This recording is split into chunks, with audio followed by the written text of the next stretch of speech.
カつくなっつってんだよ。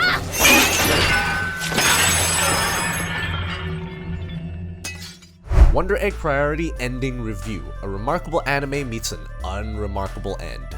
When it came out in January, Wonder Egg Priority was an odd yet exceedingly remarkable anime. There was this distinct sense of symbolism and metaphoric value that made the story all more compelling, or at least that's how things were for the first few episodes.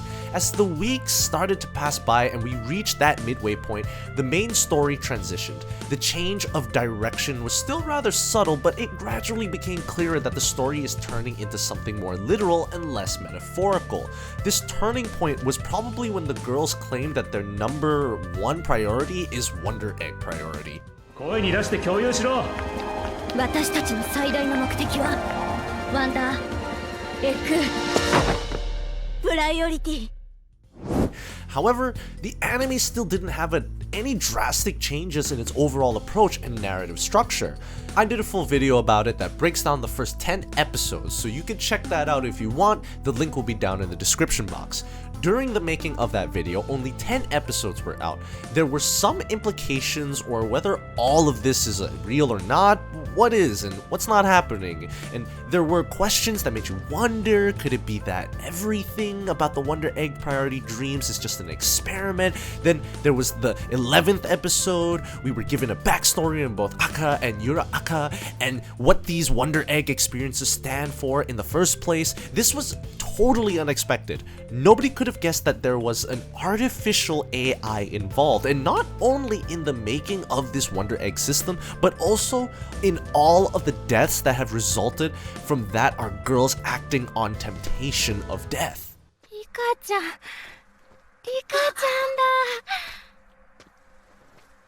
あれ？やだ、リカちゃん。 This episode was indeed quite depressing, but it also is sort of the downplay of the initial narrative's value of this story and made certain elements feel somewhat shallow. Not only was the temptation of death made out to be a girls only thing, but the idea that all those suicides were also the results of girls being more likely to act on a temptation was a thing that this show certainly did not need. The episodes felt isolated from the rest of the story. 褒めてくれてるの？フリルはお利口でしょ？ふざけるな！このバカだ！ Anyways, let's talk about the 12th episode and the infamous 40-long special episode. The 12th episode introduced us to the idea of a parallel worlds and how they mostly certainly exist. This starts with an alternate version of Oto-ai herself coming out of a Wonder Egg. As it turns out, she is Oto-ai from a parallel world, a world where her circumstances led her ultimately committing suicide? Fast forward a few minutes later, and we have the creepy yet nice Sawaki-sensei as the main antagonist of this Wonder Egg. This was honestly a nice way of helping Oto move forward, especially considering how Sawaki has been a recurring and somewhat important character who also seemed to be heavily related to her friend Kaito's suicide. Not to mention that Oto-ai in the main timeline had already cleared all the awkwardness between them. So helping her parallel counterpart clear her regrets would make for a nice wrap up to Oto's character development. However, this approach turned out to be a tad bit different than expected.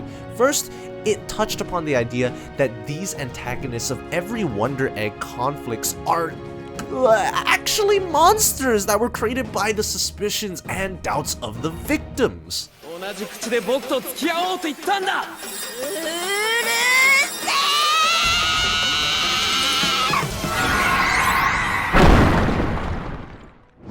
Nothing mind-blowing, but it was nice to see that the anime finally revealed itself. The conflict goes on, there are some nuances that make Oto question the genuineness of her relationship with her dead friend Kaito. And, well, the love that was brought up, which hinted at Oto having had feelings for her teacher, but this was all concluded as the Wonder Egg conflict ended.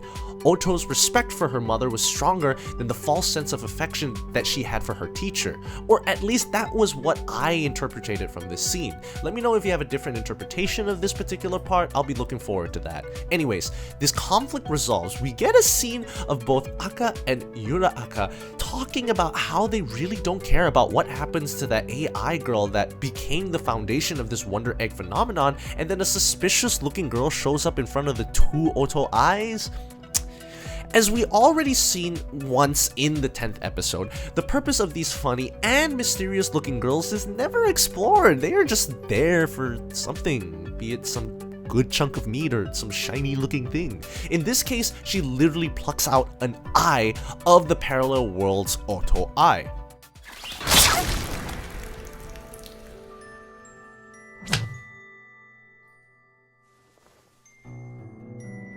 Kira kira. She disappears, as she was supposed to, and the actual Oto eye was saved from getting her eye plucked out instead. This was certainly an interesting scene considering how most, if not all, of Oto's problems started because of her eye color. Anyways, this takes us to the 40-minute long special that was supposed to put an end to this contrived series. We have had to wait for 3 months, but a special finally came out on June the 30th. This special was obviously quite disappointing. The first half was entirely composed of unnecessary recaps, and the second half left us with more questions than answers. But since we are talking about it, let's consider things from a neutral standpoint. The ending was indeed very anticlimactic. Nobody would have guessed that the abstractness of a few initial episodes would turn into a finale this mundane. It's not just the ending either. Even the character interactions between the main characters felt forced and unnatural. I am not just talking about the interaction between Oto and Neiru, which was supposed to feel forced. I am talking about the interactions between Oto, Rika, and Momoe. It almost felt like I don't really know these characters despite following the struggles for 13 episodes. すみません。単刀直入に話します。はい。あなたが会社で会ったのはネイルではありません。本当のネイルは現在行方不明です。ちょっと待ってください。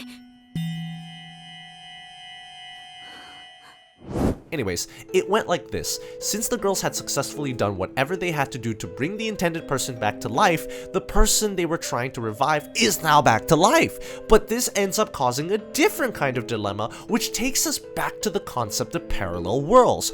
Are these people the parallel world counterparts, or are they the artificially created impersonations of those individuals? We don't know for sure. The circumstances as they once knew also changed to make it so people that died never died to begin with. Oto's friend Koito's suicide was a result of her trying to blackmail Sawaki sensei when she tripped and fell, but since the reality changed, she never became Oto's friend to begin with. ない。小糸ちゃんとの写真がない。Same kind of thing happened with Rika and Momoe. Meanwhile, the case with Neiru is different. Her sister came back to life, and her friend Kotobuki's parallel world self also ended up in this world for some fairly unexplained reason.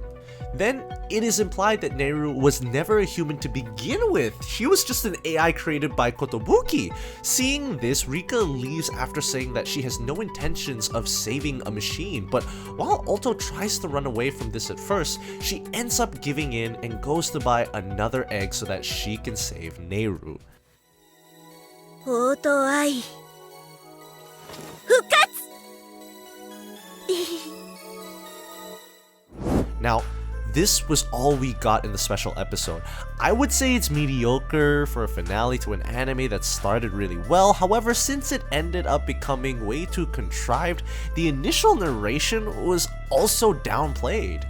What seemed to be an abstract series about girls finding metaphorical representations of their regrets and insecurities turned out to be a forced sci-fi that tries to make sense of everything but ultimately fails. What made this thing good ended up undermining it as well. The sequel was supposed to connect loose plot threads and answer questions, ending up causing a stir within the fandom and add nothing valuable, just more confusion. It's sad, but that's how it is. So there you go, guys. This was a short follow-up video to complete my analysis for this anime. Unfortunately, this anime plot just keeps getting more and more contrived the moment it changes direction. The 11th episode is so unnatural and unconnected that if you take it out entirely, nothing will be lost except for the interpretation of a slightly relevant short scene. Anyways, that's all for this video. Press that like button if you like the video, remember to subscribe, and if you leave a comment saying I subscribed, I'll personally reply to your comment. Now, what are your thoughts about this series? Are you satisfied? Are you dissatisfied? Do you feel as if your expectations were betrayed? Or is there something you want to add to this video? I'm looking forward to hear what your thoughts are, so go wild in the comment section down below. Well then, I'll see you guys on my next video.